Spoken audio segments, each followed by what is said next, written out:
దేవుని praise the Lord. Hallelujah. Praise the lord.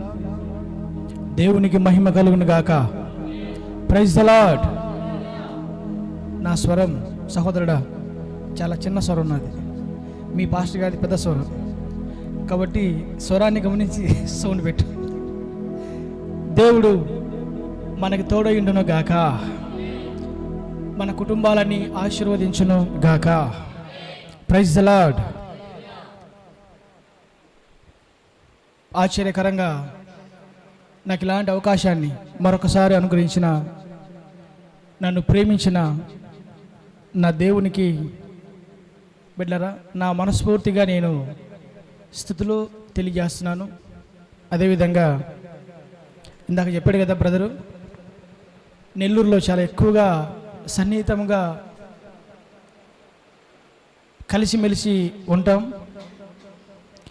నేనేదో పెద్ద స్పీకర్నని నన్ను పిలవలేదు, కానీ బిడ్డరా మాకున్న సహవాస ఆ బంధాన్ని బట్టి దైవజనుడు నన్ను ఆహ్వానించడం జరిగింది. కాబట్టి దైవజనుడికి అలాగే మా అక్కకి నా హృదయపూర్వక వందనాలు తెలియజేస్తున్నాను. అక్కకు కూడా సంఘాన్ని ప్రేమిస్తున్న బిడ్డలందరూ, ఎస్పెషల్లీ ముత్తుకూరు బిడ్డలు, మీ అందరికీ నా ప్రేమ వందనాలు తెలియజేస్తున్నా. దేవుడు మన కుటుంబాలకి తోడయుండును గాక. హల్లెలూయా. ఎన్నోసార్లు బిడ్డలారా, ఎన్నోసార్లు అనుకుంటూ ఉంటాను నేను, ఏమనంటే దేనికి నేను యోగ్యుని కాదు, దేనికి నేను పాత్రను కాదు, కానీ దేవుడు కేవలం ఆయన కృపను బట్టి, ఆయన కనికరాన్ని బట్టి, ఆయన వాత్సల్యతను బట్టి మాత్రమే ఇలా ప్రేమించి ఇలాంటి స్థితి నాకు ఇచ్చాడేమో అని చాలాసార్లు, ఎన్నోసార్లు నేను అనుకుంటూ ఉంటాను. ఎందుకంటే బిడ్డలారా, దేనికి అర్హులము, ఎన్నికైన వారము, యోగ్యులమైతే కామో, కేవలం నిలిచి ఉన్నామంటే, ఇలాంటి స్థితిలో నేనైనా మీరైనా మనమైనా ఉన్నామంటే అది కేవలము మహా గొప్ప దయ మాత్రమే. హల్లెలూయా. Praise the lord. ఒక చిన్న కోరస్ బ్రదరు, చిన్న కోరస్ పాడుకో.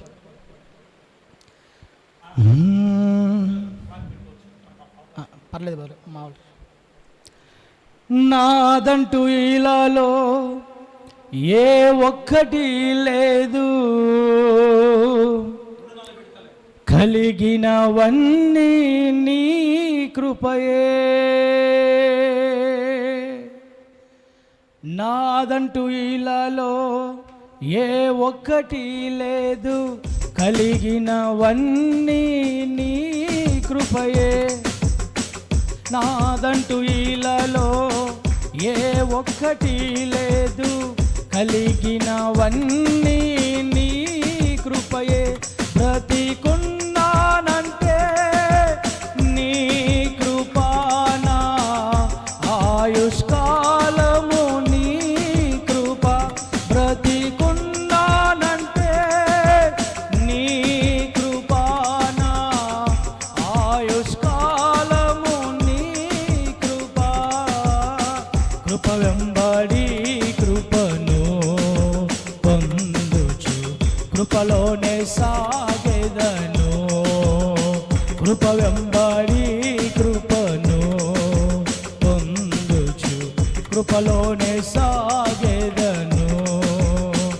అత్యున్నతమైన కృపా సత్యములు కలిగి వేవేల మందికి కృప చూపు యేసయ్యా. అత్యున్నతమైన కృపా సత్యములు కలిగి వేవేల మందికి కృప చూపు యేసయ్యా. హల్లెలూయా. బైబిల్ చదువుదాం.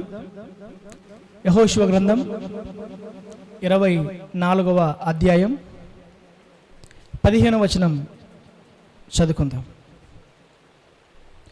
యెహోషువ గ్రంథం 24వ అధ్యాయం 15వ వచనం.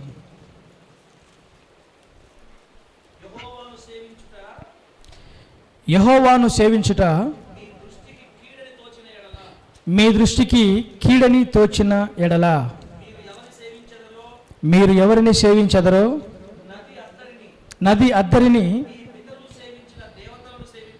మీ పితరులు సేవించిన దేవతలను సేవించదరో అమోరీల దేశమున మీరు నివసించుచున్నారే వారి దేవతలను సేవించదరో నేడు మీరు కోరుకొనడి మీరెవరిని సేవింప కోరుకొనినను నేనును నా ఇంటి వారును యెహోవాను సేవించదము అనెను.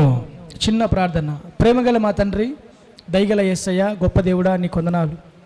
ఇంతవరకు పాటల ద్వారా మీ నామాన్ని ఆరాధించడానికి మీరిచ్చిన ఈ కృపకై నీకు స్తోత్రాలు. మరి ముఖ్యంగా మీ దాసుడు మీ పక్షంలో నిలబడబోతుండగా పరిశుద్ధాత్మ తండ్రి, మీరే మీ దాసుని వాటి మీ మాట ఉంచి మొదట నాతో మాట్లాడమని, తర్వాత కూడి వచ్చిన సంఘంతో మాట్లాడమని ప్రార్థిస్తున్నాను తండ్రి. మీ వాక్కు మా జీవితాలను బాగుపరుస్తుంది, మీ వాక్కు మా జీవితాలను కడుతుంది అని మేము నమ్ముతున్నాం. ఆయన తన వాక్కును పంపి వారిని బాగు చేసెను అని మీ లేఖనం చెప్పినట్టుగా మీ వాక్కు ద్వారా మమ్మల్ని బాగు చేయమని, మాతో మాట్లాడమని యేసుక్రీస్తు నామములో ప్రార్థిస్తున్నాను తండ్రి. ఆమేన్. క్రీస్తునందు దేవుని బిడ్డలారా, కొద్ది నిమిషాలు ఇంకా తలలు పైకెత్తి జాగ్రత్తగా, అమ్మా తలలు పైకెత్తి జాగ్రత్తగా దేవుని వాక్యం విందాం. ఈ భూమి మీద అత్యంత శ్రేష్టమైనది, ఖరీదైనది, విలువైనది, వెల కలిగినది దేవుని యొక్క వాక్యం. దేవుడు అనేక రకాలుగా మనుషులతో మాట్లాడతాడు. దేవుడు అనేక విధాలుగా తన ప్రజలతో మాట్లాడతాడు.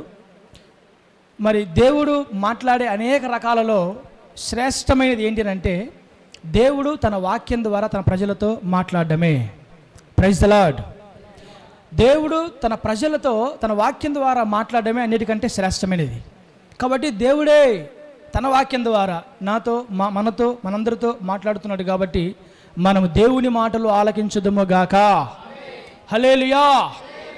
బైబిల్లో యెహోషువ అనే భక్తుడు మనకందరికీ తెలుసు.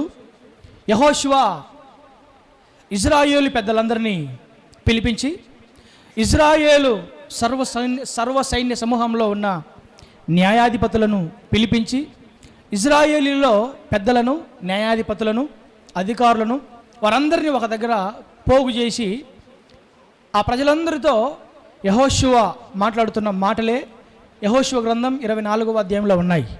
ఇజ్రాయేలు ప్రజలారా, ఐగుప్తు మొదలుకొని కానాను వరకు దేవుడు ఎన్నో అద్భుతాలు జరిగించాడు, ఆశ్చర్యమైన కార్యం జరిగించాడు, ఎన్నో మహా గొప్ప కార్యాలు, సూచక క్రియలు మన ఇలా చేశాడు. మన పితరులు ఐగుప్తు దేశంలో దాసులుగా, బానిసలుగా ఉన్న టైంలో దేవుడు మోషేను, అహరోను పిలిపించి వారిని ఏర్పరచుకొని వారి ద్వారా ఐగుప్తులో నుంచి తన ప్రజలను బయటికి తీసుకొని వచ్చాడు. తర్వాత అరణ్యంలో మన పితరులకు మన దేవుడు తోడై ఉండి అనేక రకాల ఇబ్బందులు, అవసరాలు ఎన్నో అరణ్యంలో ఎదురైనప్పటికీ కూడా దేవుడే పగలు మేఘస్తంభమై రాత్రి అగ్నిస్తంభమై ఆ ప్రజలతో, మన పితరులతో దేవుడు ఉండి అనేక సహాయాలు ప్రజలకు చేశాడు. ఆ తరువాత ఇప్పుడు మనం ఉన్నామే ఈ కానాను దేశంలోనికి దేవుడే మనల్ని చేర్చి మనము కట్టని నివాసములలో, మనము నాటని చెట్ల ఫలములను అనుభవిస్తూ ఈరోజు క్షేమాన్ని, సమాధానాన్ని, నెమ్మదిని, ఆశీర్వాదాన్ని దేవుడు మనకు కనపరిచాడు. కాబట్టి మీరు దేవుని యందు విశ్వాసం ఉంచి, దేవుని యందు భయం కలిగి, దేవుని విషయమై మీరు కృతజ్ఞత కలిగి మీరేం చేయాలంటే మీరందరూ దేవుని సేవించాలి, మీరందరూ దేవుణ్ణి కొనియాడాలి, మీరందరూ దేవుని నామాన్ని మహిమపరచాలి, మీరందరూ దేవుని పక్షంగా నిలబడాలి. చూడండి, మన పితరులు దేవుని ద్వారా ఎన్నో ఆశ్చర్యమైన కార్యములు, మేలులు అనుభవించి కూడా దేవుని ద్వారా ఉన్నతమైన అద్భుతాలు మన పితరులు చూసి కూడా వారు అనేక ఇతర దేవతలను సేవించారు, అనేకమైన ఇతర దేవతలను వారు పూజించారు, సేవించారు. కాబట్టి మీరు కూడా అలా ఉండక ఐగుప్తు మొదలుకొని కానాను వరకు మన పితరులకి అలాగే మనకి దేవుడు చేసిన ప్రతి మేలును బట్టి, దేవుడు చేసిన ప్రతి ఉపకారాన్ని బట్టి, దేవుడు చేసిన ప్రతి మంచితనాన్ని బట్టి మనము కృతజ్ఞత కలిగి మనము దేవుని సేవించే వారిగా మనము ఉండాలి. ఈ లోకంలో దేన్ని సేవించకూడదు, ఈ లోకంలో దేని వైపు చూడకూడదు, దేని మీద ఆధారపడకూడదు, దేని వైపు మన మనస్సు మళ్ళకూడదు. కేవలం అద్భుతాలు జరిగించి ఆశ్చర్యమైన కార్యములు చేసి ఐగుప్తులో నుంచి కానానికి అత్యద్భుతంగా నడిపించి ఈరోజు మనల్ని మనము కట్టని పురములలో నివాసం ఉండడానికి, మనము నాటిన చెట్ల ఫలములు అనుభవించడానికి కారకుడైన మన దేవుని మాత్రమే మనం సేవించాలి, మన దేవుని మాత్రమే మనం ఆరాధించాలి, మన దేవుని మాత్రమే మనము కొనియాడాలి. ఒకవేళ మీరు అలా సేవించకపోయినచో, ఒకవేళ మీరు దేవుని సేవించకుండా, దేవుని వైపు మళ్ళకుండా, దేవుణ్ణి ఆరాధించకుండా, దేవుని మీద మీరు విశ్వాసం కలిగి ఉండకుండా, ఒకవేళ మీరు ఇతర వాటి మీద మీ మనసు ఒకవేళ మల్లుతుందేమో, ఒకవేళ మీరు ఇతరులను సేవిస్తారేమో, ఒకవేళ ఇతర దేవతలను సేవించడానికి మీరు కోరుకుంటారేమో, అయితే మీరు ఎవరిని కోరినను నేనును నా ఇంటి వారును యెహోవాను సేవించదము. మీరెవరిని సేవిస్తారో ఏమో నాకు తెలీదు. దేవుని యందు విశ్వాసం కలిగి, దేవుడు చేసిన ప్రతి మేలును బట్టి, ప్రతి ఉపకారాన్ని బట్టి, దేవుడు జరిగించిన ప్రతి ఆశ్చర్యమైన కార్యాన్ని బట్టి మీరు దేవుని సేవిస్తే సేవించండి, దేవునికి నమ్మకంగా ఉంటే ఉండండి, దేవుని విశ్వాసం కలిగి ఉంటే ఉండండి. ఒకవేళ మీరు దేవుని సేవించకపోయినచో అది మీ ఇష్టం, మీరు ఎవరిని కోరుకుంటారో మీ ఇష్టం, అది నాకు సంబంధం లేదు. కానీ నేనైతే నేనును నా ఇంటి వారును యెహోవానే మేము సేవించదము అని యెహోషువ ఇజ్రాయేలు ప్రజలందరితో ఈ మాటలు తెలియపరచడం జరుగుతుంది. మీరు గమనించండి, యెహోషువ పలికిన ఈ మాటలు, యెహోషువ గ్రంథం 24వ అధ్యాయాన్ని మొత్తాన్ని మనం గమనిస్తే, ఈ మాటలన్నీ చెప్పిన తర్వాత యెహోషువ పలికే మాట, నేను నా ఇంటి వారు మేము దేవుణ్ణే సేవిస్తాము. వీళ్ళంటారు ప్రజలందరూ, అట్లయితే మేము కూడా దేవుణ్ణి సేవిస్తాము, అలా అయితే మేము కూడా దేవుణ్ణి వెంబడిస్తాము, దేవుణ్ణి సేవిస్తాము, ఇంకా దేనిని మేము అనుసరించము వెంబడించము అని మాట్లాడతారు. అయితే కొంతకాలానికి ఏం జరుగుతుందంటే, యెహోషువ మరణించిన తర్వాత, యెహోషువ తరువాత పెద్దలు బిడ్డలారా వారు మరణించిన తర్వాత మరలా ప్రజలు దేవునిలోంచి పక్కకు తొలిపోయి మరలా బిడ్డలారా ఇతర వాటిని అనుసరిస్తూ మరలా వాళ్ళు లోకంలో కలిసిపోవడం జరుగుతుంది. ఈ 24వ అధ్యాయములు అంతటిలో ఒకే ఒక మాట నా మనసులో ఉన్న మాట, ఆ మాట మీద పంచుకోవాలని రాత్రి ఇక్కడికి వచ్చాను. ఆ మాట ఏంటయ్యానంటే, యెహోషువ పలుకుతున్న మాట, నేను నా ఇంటి వారు యెహోవాను సేవించాలి. ప్రైజ్ ది లార్డ్, హల్లెలూయా. నేను నా ఇంటి వారు యెహోవాను సేవించాలి. మీరెవరిని కోరినను, మీరెవరిని వెంబడిస్తారో నాకు అనవసరం, మీరెవరిని కోరుకుంటారో అది మీ ఇష్టము, నేనైతే నేను నా ఇంటి వారు మేము దేవుణ్ణి సేవిస్తాం. మీరు గమనించండి, యెహోషువ ఉద్దేశము, యెహోషువ మనసులో ఉన్న ఆలోచన, యెహోషువ మనసులో ఉన్న ఆ తలంపు ఏంటంటే, నేను అలాగే నా ఇంటి వారందరూ దేవుని సేవించాలి, దేవునిలో ఉండాలి, దేవుని మనసు ఉంచాలి, దేవుని భయభక్తి కలిగి జీవించాలి, దేవుణ్ణి సేవించకుండా దేన్ని కూడా నేను కాదు కదా, నా ఇంటిలో ఎవరు కూడా దేన్ని సేవించకూడదు, మేమంతా మా ఇంటి వారమంతా మేము దేవుణ్ణి సేవించాలి. ఒక నిజమైన దేవుని బిడ్డకి అమ్మా, ఒక నిజమైన దేవుని బిడ్డకి, లేకపోతే ఒక నిజమైన ఆత్మీయుడికి, ఒక నిజమైన క్రైస్తవుడికి ఉండాల్సిన తపన, ఉండాల్సిన మంట ఏంటంటే, నేను నా ఇంటిలో ఉన్న వారందరూ దేవుని సేవించాలి, యెహోవానే సేవించాలి, మేము మా కుటుంబము దేవునిలోనే ఉండాలి. దౌర్భాగ్యం ఏంటంటే, చాలా కుటుంబాలు ఈ దినాలలో బిళ్ళరా అనేక మంది క్రైస్తవ కుటుంబాలు మనం గమనిస్తే, మనం అలా పరిగణలోకి తీసుకుంటే, ఒక ఇంటిలో కొందరు దేవునిలో ఉంటే కొందరు లోకంలో ఉంటారు, కొందరు దేవుని మందిరంలో ఉంటే మరి కొంతమంది బయట రోడ్లు అమ్మడి ఇంకెక్కడెక్కడో తిరుగుతూ ఉంటారు.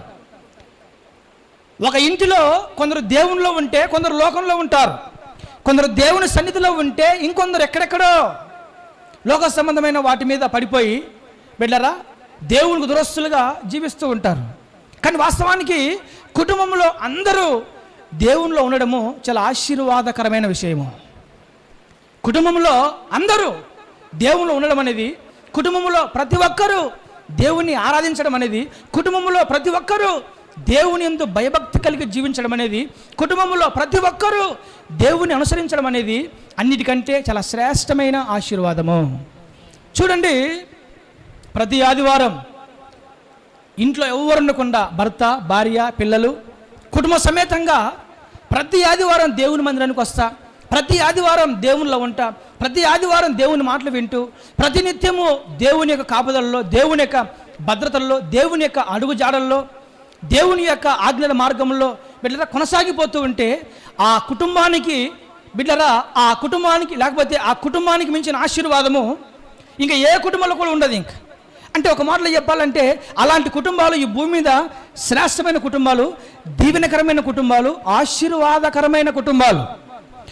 ఈ భూమి మీద నిజమైన ఆశీర్వాదం ఏంటంటే కుటుంబంలో అందరూ దేవునిలో ఉండడము, కుటుంబంలో అందరూ దేవుని సన్నిధికి నడిపించబడ్డము, కుటుంబంలో ప్రతి ఒక్కరూ దేవుని యొక్క మార్గంలో దేవునిలో కొనసాగడము, ఇది అన్నిటికంటే శ్రేష్టమైన ఆశీర్వాదం. ఇది నా సొంత మాట కాదు, బైబిల్లో మాట. బైబిల్ వాక్యం సెలవిస్తుంది, నీ దాసుడైన నా కుటుంబము నిత్యము నీ సన్నిధిని ఉన్నట్లు దానిని ఆశీర్వదించుము. హల్లెలూయా. వింటున్నారమ్మా? నీ దాసుడనైన నా కుటుంబము నిత్యము నీ సన్నిధిని ఉండునట్లు దానిని ఆశీర్వదించుము. భక్తుడు కీర్తనకారుడు చెప్పే మాట ఏంటంటే, నా కుటుంబము నిత్యము నీ సన్నిధిలో ఉండాలి, నా కుటుంబము నిత్యము నీ ఆలయంలో ఉండాలి, నా కుటుంబము నిత్యము నీ అడుగుజాడలో, నీ ఆజ్ఞల మార్గంలో ఉండాలి, నా కుటుంబము నిత్యము నీలో ఉండాలి. అలా నీ సన్నిధిలో ఉండునట్లు, నీలో ఉండునట్లు, నీ మందిరంలో ఉండునట్లు నా కుటుంబాన్ని ఆశీర్వదించుము. కీర్తనకారుడి యొక్క, భక్తుడి యొక్క ఉద్దేశ ప్రకారము నిజమైన ఆశీర్వాదం, శ్రేష్టమైన ఆశీర్వాదం, ఉన్నతమైన ఆశీర్వాదం ఈ భూమి మీద ఏంటంటే కుటుంబము దేవునిలో ఉండడము, కుటుంబంలో ప్రతి ఒక్కరూ దేవుని అనుసరించి నడవడము, కుటుంబంలో ప్రతి ఒక్కరూ దేవుని మార్గంలో ఉండడము, కుటుంబంలో ప్రతి ఒక్కరూ దేవుని సేవించడం అనేది శ్రేష్టమైన ఆశీర్వాదము. హల్లెలూయా. కానీ దౌర్భాగ్యం ఏంటంటే దేవుని బిడ్డలారా, కుటుంబంలో కొందరే దేవుని సేవిస్తారు, కుటుంబంలో కొందరే దేవుని మందిరానికి వస్తారు, కుటుంబంలో కొంతమందే దేవుని ఆరాధిస్తారు, కుటుంబంలో కొంతమందే దేవునికి నమ్మకస్తులుగా ఉంటారు. ఒక కుటుంబంలో కొంతమందే తల్లిదండ్రులు దేవునిలో ఉంటే పిల్లలు దేవునిలో ఉండరు, పిల్లలు దేవునిలో ఉంటే తల్లిదండ్రులు దేవునిలో ఉండరు. బిడ్డరా, భార్యాభర్తలు దేవునిలో ఉంటే వారికి అనుగ్రహించబడిన పిల్లలు దేవునిలో ఉండరు. భర్త దేవుని మందిరంలో ఉంటే భార్య దేవుని మందిరంలో ఉండదు, లేదా భార్య దేవునిలో ఉంటే భర్త దేవునిలో ఉండడు. ఇలా ప్రతి కుటుంబంలో దాదాపుగా చాలా కుటుంబాలలో దేవుని బిడ్డలారా ఇలా అందరూ కుటుంబ సమేతంగా దేవునిలో ఉండడము, కుటుంబ సమేతంగా దేవుని మందిరంలో ఉండడము, కుటుంబ సమేతంగా దేవునిలో వారి జీవితాలు కొనసాగిపోవడము చాలా అరుదుగా కనపడుతూ ఉంటుంది. ఒకవేళ మా ఇంటిలో మేము దేవునిలో ఉన్న మా పిల్లల దగ్గర నుంచి, భర్త కాడ నుంచి, భార్య దగ్గర నుంచి మేమందరం దేవునిలో ఉన్నామన్నా, ప్రతి ఆదివారం దేవుని సన్నిధికి వస్తామన్నా, మేమంతా దేవునిలో ఉంటాం, మేమందరము దేవునే సేవిస్తాం, మేము దేవుని నమ్మకంగా జీవిస్తున్నాం, మేమంతా దేవునిలోనే మా కుటుంబాలు ఉన్నాయంటే అది నిజంగా ఆశీర్వాదకరమైన కుటుంబమే, శ్రేష్టమైన కుటుంబమే. కాబట్టి నా మనసులో ఉన్న మాట ఏంటంటే, నీవు అలాగే నీ ఇంట్లో ఉన్న వారందరూ దేవునిలో ఉండాలి. నువ్వు ఒక్కదానివే కాదు, నీ ఇంట్లో ఉన్న వారందరూ దేవునిలో ఉండాలి, దేవుని ఆరాధించాలి, దేవుని సేవించాలి, దేవుని యందు భయభక్తి కలిగి జీవించాలి. ఏ ఒక్కరు కూడా దేవునిలో లేకుండా లోకంలో ఉండకూడదు. నీ ఇంట్లో ఏ ఒక్కరు కూడా దేవునిలో కాకుండా, దేవుని మందిరంలో కాకుండా లోకానుసారంగా, లోక క్రమంలో, లోక పద్ధతుల్లో, లోక సంబంధమైన జీవితాల్లో ఏ ఒక్కరు కూడా ఉండకూడదు. కాబట్టి నీ కుటుంబ విషయమై బాధ్యత, నీ పిల్లల విషయమై బాధ్యత, నీ భర్త విషయమై బాధ్యత, నీ భార్య విషయమై బాధ్యత ఖచ్చితంగా నీకు ఉండాల్సిందే. హల్లెలూయా. యెహోషువ చెబుతున్న మాట ప్రకారము మీరు ఎవరిని సేవిస్తారో ఏమో నాకు తెలియదు, కానీ నేను, నా ఇంటి వారు, మేము మాత్రం యెహోవాని సేవిస్తాం అని చెప్పడంలో ఉన్న ఉద్దేశం ఏంటయ్యానంటే, యెహోషువ యొక్క ఉద్దేశం ఏంటనంటే, దేవుని బిడ్డలారా యెహోషువ ఇంట్లో ఉన్న వారందరూ దేవునిలో ఉండాలి. నేను అలాగే నా ఇంట్లో ఉన్న వారందరూ దేవునిలో ఉండాలి.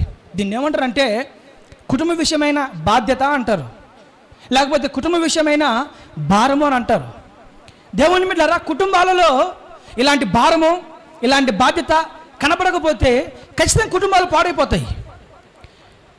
కుటుంబాలు దేవునిలో ఉండాలి, పిల్లలు దేవునిలో ఉండాలి, భర్త దేవుని మందిరంలో ఉండాలి, భార్య దేవుని మందిరంలో ఉండాలి, పిల్లలు దేవుని మందిరంలో ఉండాలి, మేమంతా దేవుణ్ణి సేవించాలి, మేమంతా దేవునిలోనే ఉండాలి, మేమంతా దేవుణ్ణి ఆరాధించాలి.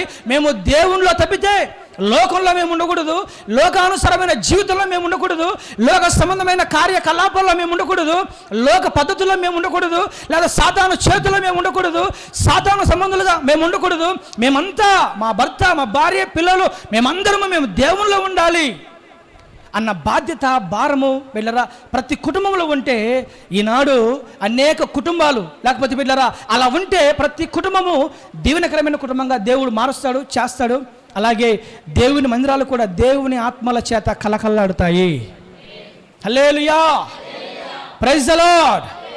అంటే నా ఉద్దేశం ఏంటంటే కుటుంబ విషయమైన బాధ్యత మనకు ఉండాలి అన్నది నా యొక్క ఉద్దేశం. కుటుంబాల విషయమైన భారము మనకు ఉండాలి అన్నది నా ఉద్దేశం. ఈరోజు చాలామంది తల్లిదండ్రులు అనుకునే ఒక దురుద్దేశం చెప్పంటారు బిడ్డరా. చాలామంది తల్లిదండ్రులు అనుకునే ఒక గొప్ప దురుద్దేశం ఏంటంటే, నేను పడిన కష్టము నా పిల్లలు పడకూడదు, నేను పడిన అగుచాటు నా పిల్లలు పడకూడదు, నాలాగా నా పిల్లలు బాధపడకూడదు, నాలాగా. ఇది చాలా చెడ్డ ఉద్దేశం. ఇది నా ఉద్దేశ ప్రకారం. చాలామంది ఇలాగే వారిలాగా వారి పిల్లలు కష్టపడకూడదని, లేకపోతే వారి పిల్లలు వారిలాగా ప్రయాసపడకూడదని, వారిలాగా ఉండకూడదని సెన్సిటివ్గా సున్నితంగా పెంచుతారా. ఆఖరి వారు పెరిగి పెద్ద దేనికి శాత కాదు, దేనికి పనికి రాకుండా వెళ్ళిపోతారు బిడ్డలారా వాళ్ళు. చాలామంది తల్లిదండ్రులు నేను పడే కష్టం నా పిల్లలు పడకూడదు అని చెబుతూ, వారి కోసం హార్నిశలు ప్రయాసపడుతూ, వారి కోసం కష్టపడుతూ, రెక్కలు ముక్కలు చేసుకొని బిడ్డరా కూలి పనులు చేసుకుంటూ, సంపాదిస్తూ, వారి కోసం డబ్బులు పోగేస్తూ, ఏదేదో పిల్లల కోసం ప్రయాసపడుతున్నారు, కుటుంబాల కోసం ప్రయాసపడుతున్నారు. కానీ అదే ప్రయాస కుటుంబము దేవునిలో ఉండాలి, నా పిల్లలు దేవునిలో ఉండాలి, నా భార్య దేవునిలో ఉండాలి, నా భర్త దేవునిలో ఉండాలి, నా భార్య దేవుని సన్నిధిలో ఉండాలి, నా పిల్లలు దేవుని సన్నిధిలో ఉండాలి, నా కుటుంబము దేవుని సన్నిధిలో మేము ఉండాలి, దేవునిలోనే ఉండాలి అని ప్రయాసపడే తల్లిదండ్రులు, అని ప్రయాసపడే తండ్రులు చాలా కొద్ది మంది మాత్రమే. ఈరోజు కుటుంబాల విషయమై రేయింబగళ్ళు ప్రయాసపడుతూ, కష్టపడుతూ, కుటుంబాన్ని పోషించే విషయమై, కుటుంబాన్ని కాపాడుకునే విషయమై, కుటుంబానికి పోషణ నిమిత్తమై బిడ్డరా కుటుంబాన్ని పోషించుకునే నిమిత్తమై, కాపాడుకునే నిమిత్తమై ఎన్నో ప్రయాసపడే మనము, అదే మన కుటుంబాలు దేవునిలో ఉండాలని, దేవునిలోనే సాగాలని, దేవునిలో కాకుండా లోకంలో ఉండకూడదని, దేవునిలో కాకుండా సాతాను సంబంధులుగా ఉండకూడదని, దేవునిలో కాకుండా బయటి వారిగా ఉండకూడదని, ఖచ్చితంగా అదే భారము, బాధ్యత ప్రతి తండ్రికి, ప్రతి తల్లికి ఉంటే ఈనాడు ఎంతోమంది పిల్లలు, యవనస్తుల జీవితాలు చాలా బాగుపడతాయి. వారందరూ పెరిగి పెద్దయి ప్రయోజకులుగా మార్చబడతారు. సంపాదన విషయంలో ఉన్న బాధ్యత దేవుని మందిరానికి నడిపించుకోవాలి, లేకపోతే దేవుని మందిరంలో ఉండాలి, లేకపోతే మేము దేవునిలో ఉండాలి, నా పిల్లలు దేవునిలో ఉండాలి, నా పిల్లలు దేవుణ్ణే సేవించాలి, నా పిల్లలు దేవుణ్ణి ఆరాధించాలి, నా పిల్లలు దేవుని అడుగు జాడల్లో దేవుని మార్గంలో నడవాలి అని అనుకునేవారు చాలా తక్కువ. అంటే సంపాదన విషయంలో ఉండే ఆసక్తి కుటుంబాలని, పిల్లలని దేవునిలోకి నడిపించుకోవడానికి, దేవుని సన్నిధికి బిడ్డరా తీసుకురావడానికి ఇలాంటి బాధ్యత చాలా కొద్ది మందికి మాత్రమే, చాలా అరుదుగా మాత్రమే ఉంటుంది. నేనేమంటానంటే, మన ఇంటిలో ప్రతి ఒక్కరూ దేవునిలో ఉంటే, మన ఇంటిలో ఉన్నవారు ప్రతి ఒక్కరూ బిడ్డరా దేవుని సన్నిధిలో ఉంటే, దీనికి మించిన ఆశీర్వాదమైన, దీనికి మించిన ధన్యత అయిన ఈ లోకంలో ఏది కూడా లేదు. గట్టిగా చప్పట్లు కొట్టి దేవుని నామమును మహిమపరద్దాం. హల్లెలూయా, ప్రైజ్ ది లార్డ్, హల్లెలూయా. నా మాట అర్థమవుతున్నాయా అన్న యాకోబన్న? అర్థమవుతున్నాయా? మీ పాస్టర్ గారు నిదానంగా, నిబ్బరంగా అరటిపండు ఒలిచి ఒక్కొక్కటి చెప్పుకుంటా మీకు బాగా అనిపిస్తాడు. నేను అట కాదు, మన సూపర్ ఫాస్ట్ అంత ఆగది బండిపోతానే ఏముంటుంది. హల్లెలూయా, ప్రైజ్ ది లార్డ్. అంటే యెహోషువ పలికిన మాటల్లో ఉన్న ఉద్దేశము, ఈరోజు దేవుని బిడ్డ, దేవుడు నా మనసులో పెట్టిన ఉద్దేశం ఏంటనంటే, కుటుంబాలు దేవునిలో ఉండాలి, కుటుంబంలో ఉన్న పిల్లలు దేవునిలో ఉండాలి, కుటుంబంలో ఉన్న అందరూ దేవునిలో ఉండాలి, కుటుంబంలో ప్రతి ఒక్కరూ దేవుని సన్నిధిలో ఉండాలి. ఇది నిజమైన ఆశీర్వాదము అన్నది నా మనసులో దేవుడు పెట్టిన మాట. 128వ కీర్తన మనం గమనిస్తే, ఒక కుటుంబము దేవునిలో ఉంటే బిడ్డరా, భర్త దేవునిలో ఉంటే, భార్య దేవునిలో ఉంటే, పిల్లలు దేవునిలో ఉంటే, కుటుంబాలు దేవుని మార్గంలో ఉంటే ఎలాంటి ఆశీర్వాదం ఉంటుందో అన్నది 128వ కీర్తనలో భక్తుడు దేవుని యొక్క మాటలు చాలా స్పష్టంగా తెలియపరిచాడు. యెహోవాయందు భయభక్తులు కలిగి ఆయన త్రోవలు నడుచు వారందరూ ధన్యులు. నిశ్చయముగా నీ చేతుల కష్టార్జితమును అనుభవిస్తావు. నీవు ధన్యుడవు, నీకు మేలు కలుగును. నీ లోగిడ నీ భార్య ఫలించు ద్రాక్షవల్లి వలె ఉండును. నీ పిల్లలు నీ బల్ల చుట్టూ ఒలివ మొక్కల వలె ఉందురు. యెహోవా చేత ఇలాగ ఆశీర్వదింపబడును. నీ చేతుల కష్టార్జితము నీవే అనుభవిస్తావు. ఏమంటే కుటుంబంలో భర్త దేవునిలో ఉంటే, దేవుని మార్గంలో ఉంటే, కుటుంబంలో యజమానుడు దేవుని యొక్క సన్నిధిలో ఉంటే, దేవుని యొక్క అడుగుజాడల్లో ఉంటే నిశ్చయముగా అతని కష్టార్జితము అతనే అనుభవిస్తాడు. నిశ్చయముగా నీ చేతుల కష్టార్జితము నీవే అనుభవిస్తావు. ఈరోజు నిజంగా బిడ్డరా, ఒక బాధాకరమైన విషయం ఏంటంటే, మనం ఎంతో కష్టపడుతున్నాం, ఎంతో సంపాదిస్తున్నాం, కానీ మన కష్టాన్ని మనం అనుభవిస్తున్నామా? మీరు ఆలోచన చేయండి. మనం ఎంతో కష్టపడుతున్నాం, ఎంతో సంపాదిస్తున్నాం, మనం కష్టపడుతున్నాం, మన కష్టార్జితము మనం అనుభవిస్తున్నామా? ఏదో 100కి 1% మాత్రమే వారి కష్టాన్ని వారు అనుభవిస్తూ ఉంటారు. చాలామంది వారి కష్టాన్ని డాక్టర్లు అనుభవిస్తూ ఉంటారు. కొంతమంది కష్టాన్ని అప్పులో అనుభవిస్తూ ఉంటాడు. కొంతమంది కష్టాన్ని ఈ తనలకు ఇచ్చేవాళ్ళు అనుభవిస్తూ ఉంటారు. కొంతమంది కష్టాన్ని ఈ పొదుపు సంఘాలు ఉన్నాయే వారు అనుభవిస్తూ ఉంటారు. కొంతమంది కష్టాలని డాక్టర్లు, కొంతమంది కష్టాలని బ్రాందీ షాపులు, మరి కొంతమంది కష్టాలని ఇలా చెప్పుకుంటూ పోతే చాలా కొద్ది మంది మాత్రమే వారి కష్టార్జితాన్ని వారే అనుభవిస్తారు. ఈరోజు నువ్వు కష్టపడుతున్నావు, నిశ్చయంగా నీ కష్టం, నీ ప్రతి పైసా నీ కుటుంబానికి ఉపయోగపడుతుందా? నువ్వు కష్టపడుతున్న ప్రతి పైసా నీ కుటుంబానికే ఉపయోగించబడుతుందా? నీ కుటుంబానికే కేటాయించబడుతుందా? ఈరోజు నువ్వు సంపాదించిన సంపాదన నీ కుటుంబానికి ఉపయోగపడుతుందా? నిశ్చయంగా నీ చేతి కష్టాన్ని నీవే అనుభవిస్తున్నావా? లేకపోతే లోకం అనుభవిస్తుందా? లేకపోతే ఇతరులు అనుభవిస్తున్నారా?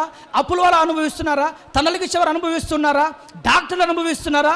బిడ్డలు ఇంకా ఎవరెవరో అనుభవిస్తున్నారా? ఇది భయంకరమైన శాపం. ఇది శాపాల్లో కంటే ఆ భయంకరమైన శాపం ఏంటంటే, వాడు కష్టపడి సంపాదించిన సంపాదన వాడు అనుభవించకపోవడం భయంకరమైన శాపం ఇది. అందుకే చాలామంది చెప్తూ ఉంటారు, ఎంత సంపాదించినా మిగలటం లేదన్నా, ఎంత సంపాదించినా మిగలటం లేదు, ఎంత కష్టపడినా మిగలట్లేదు. ఎందుకని? భర్త దేవుని మార్గంలో, దేవుని త్రోవలో, దేవుని యొక్క అడుగుజాడల్లో, దేవుని సేవించేవాడిగా, దేవుని అనుసరించేవాడిగా, దేవుని యొక్క ఆజ్ఞ మార్గంలో నడిచేవాడిగా ఉంటే ఖచ్చితంగా అతని కష్టార్జితము అతనే అనుభవిస్తాడు. నీ లోగిడి నీ భార్య ఫలించు ద్రాక్షవల్లి వలె ఉండును. హల్లెలూయా. చూడండి, కుటుంబంలో అందరూ దేవునిలో ఉంటే, కుటుంబంలో పిల్లలు దేవునిలో ఉంటే, కుటుంబంలో భర్తలు దేవునిలో ఉంటే, కుటుంబంలో భార్యలు దేవునిలో ఉంటే ఉండే ఆశీర్వాదం ఏంటంటే, నీ లోగిడి నీ భార్య ఫలించు ద్రాక్షవల్లి వలె ఉంటుంది. ద్రాక్షవల్లి వలె. ఈరోజు చాలామంది భార్యలు చెప్పుకోవడం చాలా బాధ. కొంతమంది నేను గమనిస్తూ ఉంటాను, కొంతమంది చెప్తూ ఉంటారు, కొంతమంది బిళ్ళరా సేవకుల భార్యలే ద్రాక్షవల్లి కాదు, ఇవి ఉంటాయి కదా కర్తమ చెట్లు, రేగు చెట్లు, ముళ్ళ కంపలు, ఇలా ఉంటారు కొంతమంది భార్యలే.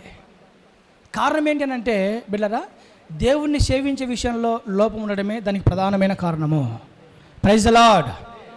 నీ లోగిట నీ భార్య ఫలించు ద్రాక్షవల్లి వలె ఉండును అని దేవుని యొక్క వాగ్దానం సెలవిస్తుంది.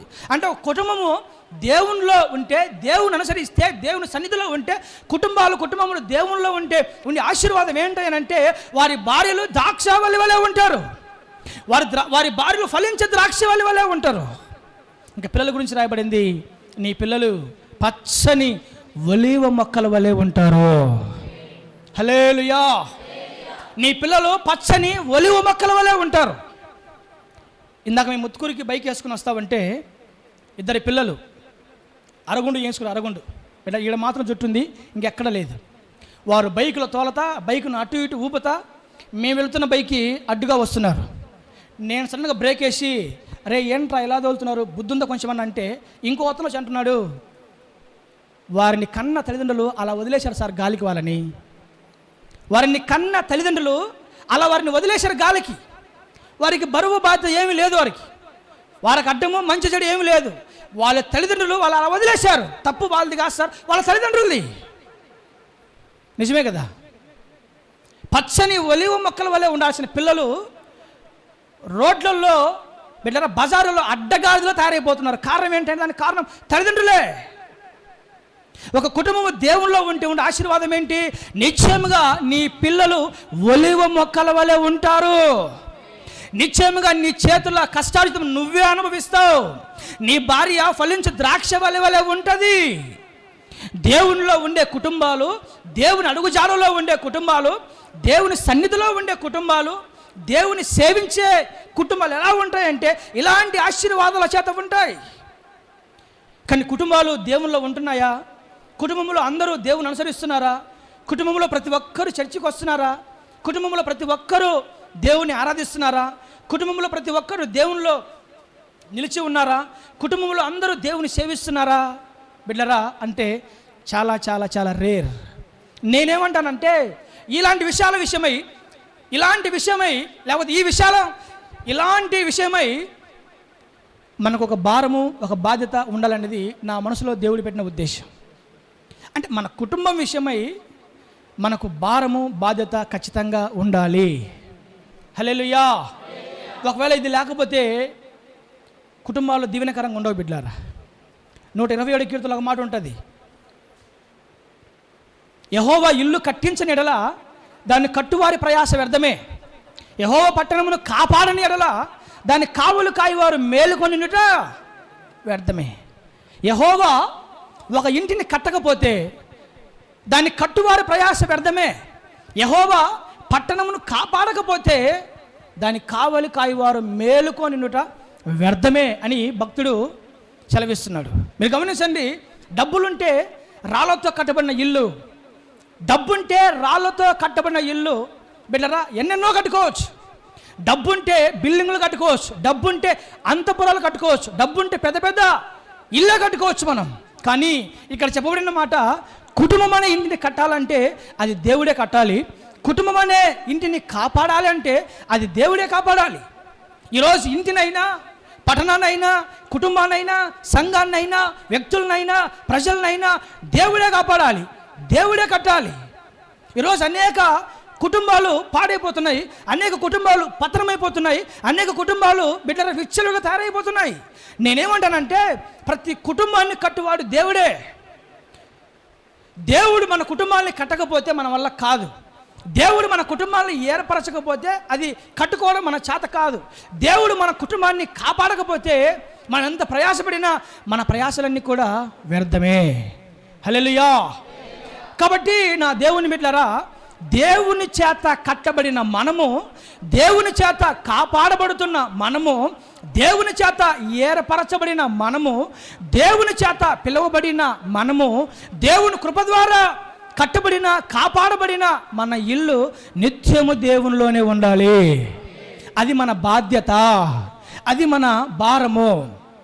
మన పిల్లలు దేవునిలో ఉండాలి, మన భార్యలు దేవునిలో ఉండాలి, మన భర్తలు దేవునిలో ఉండాలి, మన ఇంట్లో వారందరూ దేవుని అనుసరించాలి. దేవుని కాకుండా ఇంకా దేన్ని కూడా అనుసరించడానికి వీలు లేదు. కాబట్టి ఈ విషయం మీరేం చేయాలి? చాలా బాధ్యత తీసుకోవాలి, చాలా కేర్ తీసుకోవాలి, చాలా ఆసక్తి చూపాలి. వీటి విషయమై పట్టుదల ఉండాలి.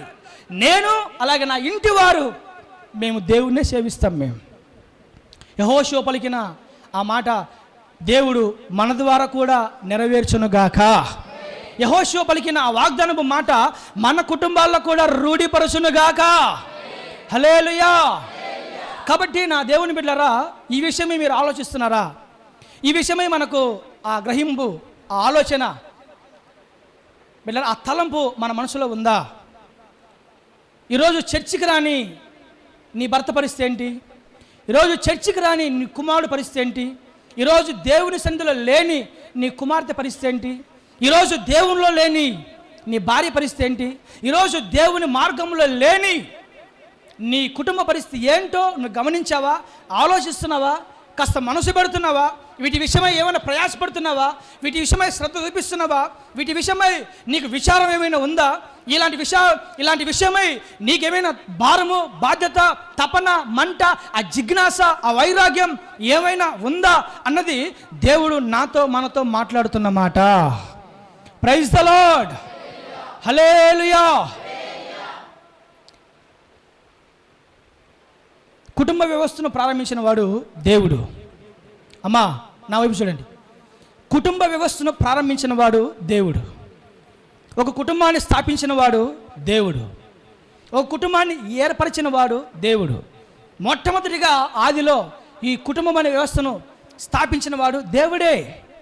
దేవుడు ఆదామును చేసి, అలాగే హవ్వను ఆదాములోంచి తీసి వీరిద్దరిని కుటుంబముగా జతపరిచి, బిళ్ళరా వీరిద్దరిని కుటుంబముగా జతపరిచి వారిద్దరిని ఒక కుటుంబ వ్యవస్థగా దేవుడే స్థాపించి ఆ ఏదైనా తోటలో వారిని ప్రవేశపెట్టి వారికి కావలసిన సమస్తమని దేవుడు అనుగ్రహించి ప్రతిరోజు దేవుడు వారి దగ్గరకు వచ్చి మాట్లాడుతూ, ప్రతిరోజు దేవుడు వారితో ముచ్చటిస్తూ, దేవుడు వారితో సహవాసం చేస్తూ, వారు దేవునితో సహవాసం చేస్తూ, ఈ కుటుంబ వ్యవస్థ అనేది దేవునితో సహవాసం చేస్తున్నంత కాలము చాలా ఆశీర్వాదకరంగా సాగింది ఆదాము యొక్క కుటుంబ వ్యవస్థ.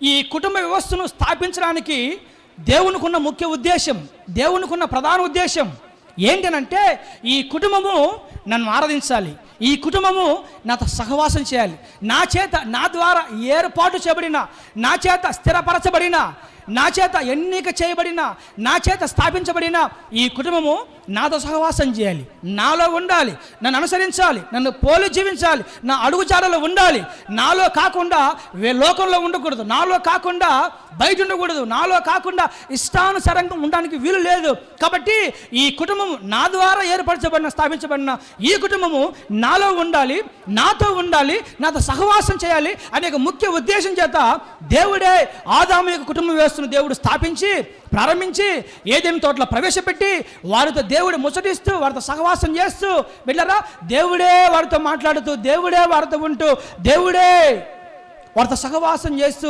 దేవుడు వారి సహవాసాన్ని కోరుకొని, వారు దేవుని సహవాసాన్ని కోరుకొని, అలా దేవునిలో వారు ఉన్నంత కాలము దేవుడితో వారు దేవునితో ఉన్నంత కాలము ఆదాము హవ్వల కుటుంబము చాలా ఆశీర్వాదకరంగా సాగిపోయింది. ఈ కుటుంబ వ్యవస్థ ఎప్పుడైతే దేవునికి స్థానం ఇవ్వకుండా, దేవుని యొక్క సహవాసానికి స్థానం ఇవ్వకుండా, దేవుని యొక్క ఔన్నత్యానికి, మంచితనానికి, దేవుని యొక్క సహవాసానికి ఆ విలువ ఈ కుటుంబ వ్యవస్థ ఇవ్వకుండా సర్పానికి అవకాశం ఇచ్చింది, సర్పానికి స్థానం ఇచ్చారు, సర్పానికి బిడ్డరా అవకాశం ఇచ్చారు. ఈ సర్పం ఏం చేసిందంటే పాపాన్ని ప్రవేశపెట్టింది. ఎప్పుడైతే సర్పానికి వీరు అవకాశం ఇచ్చారో, దేవుడిని పక్కన పెట్టి, దేవుని యొక్క సహవాసాన్ని పక్కన పెట్టి సర్పానికి అవకాశం ఇచ్చారో, తద్వారా పాపం ప్రవేశపడింది. పాపం ఎప్పుడైతే ప్రవేశించబడిందో కుటుంబంలో నేరారోపణ. ఆదామా ఈ తప్పు ఎందుకు చేసావంటే నేను కాదు హవ్వ అని ఆదాం అంటాడు. హవ్వ నువ్వెందుకు చేసావు తప్పు అని అంటే నేను కాదు పాము అని హవ్వ నేరారోపణ స్టార్ట్ చేయడం ప్రారంభించింది. ఈరోజు మన కుటుంబాలలో, అమ్మ వింటున్నారా, ఈరోజు మన కుటుంబాలలో అప్పుడప్పుడు నేరారోపణ, ఒకరి మీద ఒకరు చెప్పుకోవడాలు, కలహాలు, మనస్పర్ధలు, ఏమండి ఒకరి మీద ఒకరు నిందలేసుకోవడాలు, ఒకరి గురించి ఒకరు చెప్పుకోవడాలు, ఒకరి మీద ఒకరు నేరాలు మోపుకోవడాలు, ఇవన్నీ జరుగుతుంటాయి కదా. ఇవన్నీ మన కుటుంబంలో కాదు, ఆల్రెడీ దేవుని చేత స్థాపించబడిన, దేవుని చేత ఏర్పాటు చేయబడిన ప్రారంభ కుటుంబం ఆదాము హవ్వల కుటుంబంలోనే ఈ నేరారోపణ అనేది అక్కడి నుంచి స్టార్ట్ అయింది. దీనికి కారణం ఏంటంటే, ఈ కుటుంబము దేవుల్లో ఉండాలి, ఈ కుటుంబము నాలో ఉండాలి, నా మార్గంలో ఉండాలి, నన్ను కాదని బయటికి వెళ్ళకూడదు, నన్ను కాదని దేనికి అవకాశం ఇవ్వకూడదు, నన్ను కాదని ఈ కుటుంబం లోకంలోకి వెళ్ళకూడదు, నా సహవాసాన్ని కాదని ఇంకా ఏ సహవాసాన్ని కోరుకోకూడదని దేవుడే ఈ కుటుంబ వ్యవస్థని స్థాపిస్తే కానీ ఈ కుటుంబము దేవుని పక్కన పెట్టి పాపానికి, లోకానికి, బిడ్డరా సర్పానికి స్థానం ఇచ్చినప్పుడు ఈ కుటుంబ వ్యవస్థ చెల్లాచెదరైపోతుంది, పాడైపోతుంది, పతనమైపోయింది. హల్లెలూయా. ఈరోజు అనేక కుటుంబాలలో కలహాలకి, మనస్పర్ధలకి, గొడవలకి, బిడ్డరా ఇలాంటి నేరారోపణలకి, ఇలాంటి ఒడిదుడుకులకి ప్రధాన కారణం ఏంటంటే, ఈ కుటుంబము దేవునికి స్థానం ఇవ్వకే, ఈ కుటుంబము దేవునిలో ఉండకే, ఈ కుటుంబాలు దేవునితో సహవాసం చేయకే, ఈ కుటుంబాలు దేవుని ఆరాధించకే, ఈ కుటుంబాలు దేవుని యందు భయభక్తులు కలిగి ఉండకపోవడం ద్వారా ఈ కుటుంబాల్లో సాతాను ప్రవేశించి, సర్పం ప్రవేశించి, ఈ సాతాను ద్వారా పాపం ప్రవేశించి, ఈ అనేక రకాల కలహాలు, మనస్పర్ధలు, గొడవలు, తగ్గులు ఇవన్నీ ప్రవేశపెట్టి కుటుంబాలను విచ్ఛిన్నం చేస్తూ, పాడైపోతూ, పతనమైపోతూ, దేవునిలో లేని కుటుంబాలు ఎన్నో ఈనాడు నరక యాతన అనుభవిస్తూ ఉన్నాయి. హల్లెలూయా. ప్రభు నా మనసులో పెట్టిన, దేవుడు నా మనసులో పెట్టిన ఒక వాంఛ ఏంటంటే మన కుటుంబాల విషయమై మనము బాధ్యత కలిగి ఉందుముగాక. హల్లెలూయా. చర్చికి రాని, దేవునిలో లేని మన పిల్లల విషయమై మన బాధ్యత తీసుకుందుముగాక. దేవునిలో లేని మన భర్తల విషయమై మనము భారము కలిగి ప్రార్థించుదుముగాక. దేవునిలో లేని, ప్రభువులో లేని భార్యల కోసము మనము అంగలార్చుదుముగాక. హల్లెలూయా. Praise the lord. కాబట్టి అనేక కుటుంబాలలో కలహాలు, మనస్పర్ధలు, గొడవలు, విభేదాలు, నేరారోపణ అక్కడి నుంచే కుటుంబ వ్యవస్థ నుంచే ప్రారంభించబడింది. కాబట్టి అక్కడ స్టార్ట్ అయిన ఈ కలహాలు, ఈ యొక్క ఒడిదుడుకులు, ఇలాంటి నేరారోపణ, ఇలాంటి గొడవలు, మనస్పర్ధలు నేటికి కూడా అనేక కుటుంబాలలో, అనేక సంఘాలలో బిడ్డరా మన కళ్ళతో మనం చూస్తూ ఉంటాం. అనేక కుటుంబాలు ఇలాంటి వాటితోనే పతనమైపోతూ, విడిపోతూ, చల్లా చెదురైపోతూ ఉంటాయి. అంటే ఆనాడు ఏదైనా తోటలో ప్రవేశించిన సాతానుడు ఈనాడు అనేక కుటుంబాల్లో కూడా పనిచేస్తున్నాడు. ఆనాడు ఏదైనా తోటలో ప్రవేశపెట్టి పచ్చని కుటుంబ వ్యవస్థను పాడు చేసిన ఆ సాతాను ఈనాడు అనేక కుటుంబాల్లో ప్రవేశించి ఈ కుటుంబాలు కూడా పాడు చేస్తున్నాడు. ఆనాడు మొదలుపెట్టిన సాతాను యొక్క పనులు, లేదా సాతాను యొక్క గురి నేటికిని వాడు కొనసాగిస్తున్నాడు. నేటికిని వాడు వేగవంతంగా పనిచేస్తున్నాడు. నేటికిని వాడు అదే మనస్పర్ధలు, అదే గొడవలు, అదే ప్రాబ్లమ్స్ కుటుంబాల్లో పెట్టి కుటుంబాలను పాడు చేస్తున్నాడు. దీనికి ఏకైక కారణం ఏంటంటే కుటుంబము దేవుళ్ళు లేకపోవటం. ఒకరు దేవుల్లో ఉంటే ఇంకొకరు లోకంలో ఉండటం, ఒకరు దేవుల్లో ఉంటే ఇంకొకరు పాపంలో ఉండటం, ఒకరు దేవుని సన్నిధిలో ఉంటే మరొకరు వెళ్ళరా ఎక్కడో రోడ్లమ్మడి, బజార్లమ్మడి తిరగడం, కొందరు దేవుల్లో ఉంటే మరికొందరు ఇష్టానుసారంగా బయట తిరగడం, ఇవే కుటుంబాలు పతనమైపోవడానికి ప్రధానమైన కారణాలు. కాబట్టి యెహోషువ అంటాడు, నేను అలాగే నా ఇంట్లో వారందరూ మేము దేవుణ్ణి సేవించాలి. నేను నా ఇంటి వారందరూ మేము దేవుణ్ణి సేవించాలి. అన్నిటికన్నా శ్రేష్టమైన ఉద్దేశము మేము దేవునిలో ఉండాలి. ఏమున్నా ఏం లేకపోయినా మేము దేవునిలో ఉండాలి. ఏమున్నా లేకపోయినా, తినడానికి తిండి లేకపోయినా పర్లేదు, కానీ ప్రతి ఆదివారం మేము దేవుని సన్నిధిలో మా కుటుంబాలు కనపడాలి. హల్లెలూయా. హల్లెలూయా. ఒకవేళ ఆ పూట పస్తులను కూడా ప్రతి వారం మా కుటుంబాలు పచ్చని ఒలివ మొక్కల వలె ఉండి మా పిల్లలు మేము మా దేవుని సన్నిధిలో ప్రతి వారం మేము ఉండాలి. ఇలా ఆలోచించే వాళ్ళు వెళ్ళారా ఎంతమంది ఉన్నారు చెప్పండి?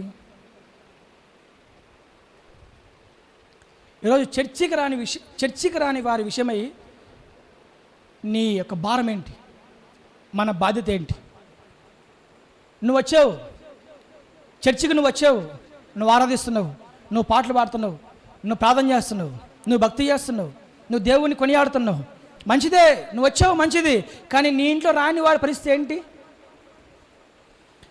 నువ్వు చర్చికి వచ్చావు, క్రమం తప్పుకుని ప్రతి ఆదివారం వస్తున్నావు నువ్వు, కానీ రాని వారి పరిస్థితి ఏంటి? ఇంకా లోకంలో ఉండి ఇంకా మార్పు లేని, ఇంకా మారని నీ ఇంట్లో వారి పరిస్థితి ఏంటి? వాళ్ళు అట్లాగే ఉండిపోవాలా? వారి కోసం మనకు భారము బాధ్యత ఉండొద్దా? అలాంటి వారి విషయమై మనం దేవుని దగ్గర విచారించొద్దా? అలాంటి వారి విషయమై మనకు పరితాపం ఉండొద్దా?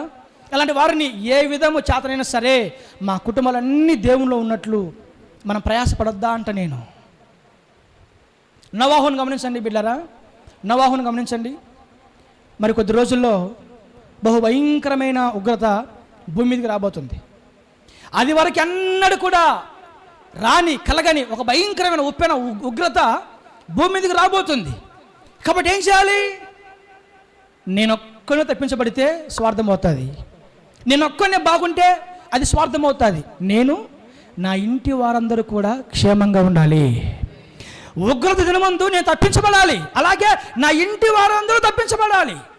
శ్రమ దినమందు నేను తప్పించబడాలి, అలాగే నా ఇంట్లో ఉన్న వారందరూ తప్పించబడాలి అని నోవాహు దేవుడు చెప్పిన కొలతల ప్రకారము తన కుటుంబ క్షేమం నిమిత్తమై బిడ్డరా ఒక పెద్ద ఓడను అతను తయారు చేసుకుంటూ ఉంటాడు.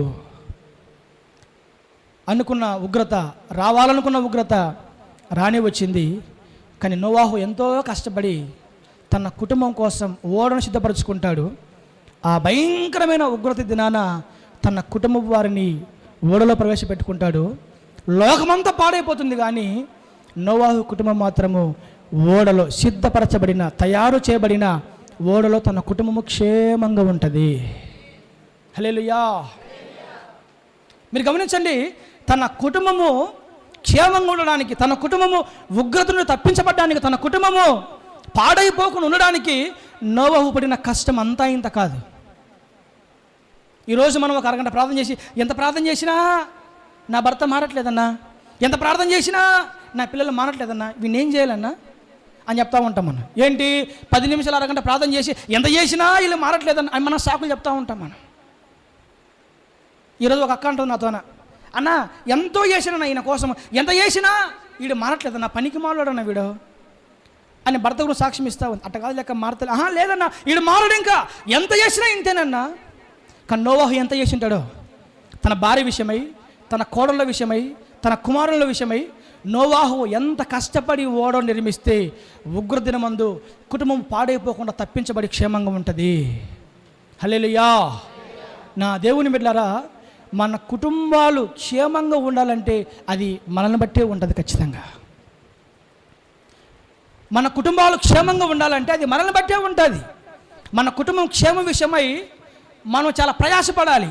మన కుటుంబాలు దేవునిలో ఉండే నిమిత్తమై మనము చాలా శ్రద్ధ తీసుకోవాలి. మనం ఒకవేళ నిర్లక్ష్యంగా మనం ఉన్నామంటే ఖచ్చితంగా మన కుటుంబాలలో అనేక మంది విడబడతారు.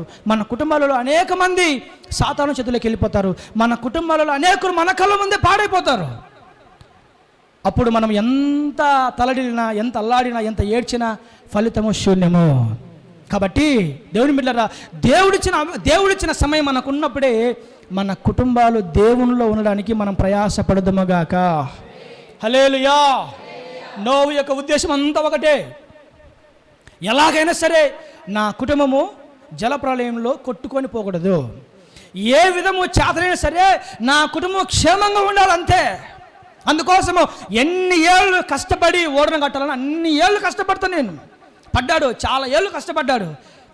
కష్టపడి ఓడ నిర్మించి తన ఇంటి వారి రక్షణ కొరకై ఓడను నోవాహు సిద్ధపరచుకొని క్షేమాన్ని తన కుటుంబానికి సంపాదించుకున్నాడు. హల్లెలూయా. Praise the lord. నేనేమంటానంటే నోవాహు అంత కష్టం మనం పడకపోయినా బిడ్డలు మనకున్న పరిధిలో మన ఇంట్లో రక్షణ లేని వారు, మన ఇంట్లో దేవుని సన్నిధికి రానివారు, మన ఇంట్లో దేవుళ్ళు లేని వారి విషయమై కనీసం కొంతైనా మనం ప్రయాసపడాలి, కొంతైనా మనం ఏడవాలి, కొంతైనా మనం కన్నీరు కార్చాలి, కొంతైనా వారి కోసం అంగలార్చాలి, కొంతైనా వారి విషయమే మన బాధ్యత, భారము మనం ఖచ్చితంగా తీసుకోవాల్సిందే. హల్లెలూయా. ఓడా దేవునికి సాదృశ్యము, లేదా దేవుని మందిరానికి సాదృశ్యము. యేసయ్య అనే ఓడలో నీ పిల్లలు ఉండాలి.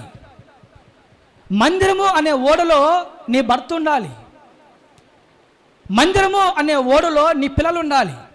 మందిరము అనే ఓడలో నీ బంధువులు ఉండాలి. మందిరము అనే ఓడలో నీ సంతానం ఉండాలి. యేసయ్య అనే ఓడలో నీ కుటుంబం ఉండాలి.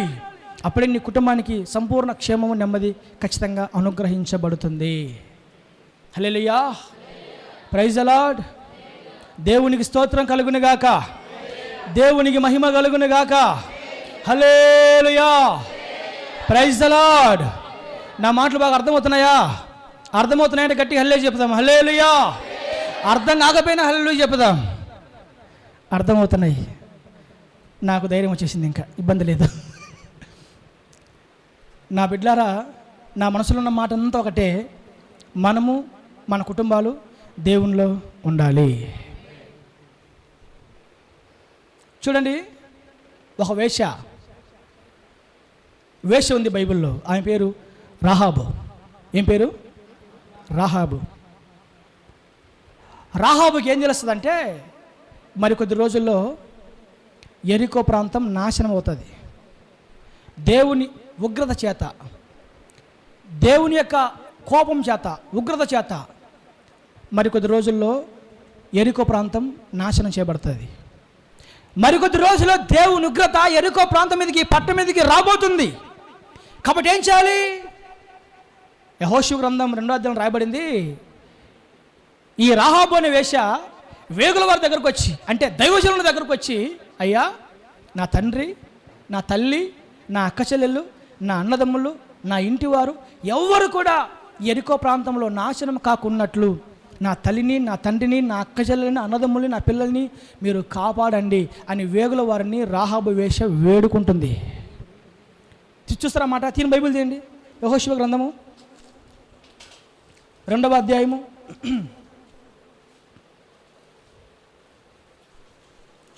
2వ అధ్యాయము 10వ వచనం కానుండి.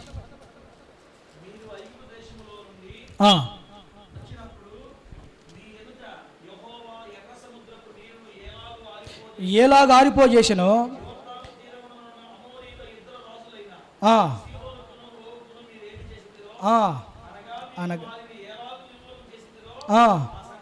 ఆ సంగతి మేము విన్నప్పుడు మా గుండెలు కరిగిపోయాను.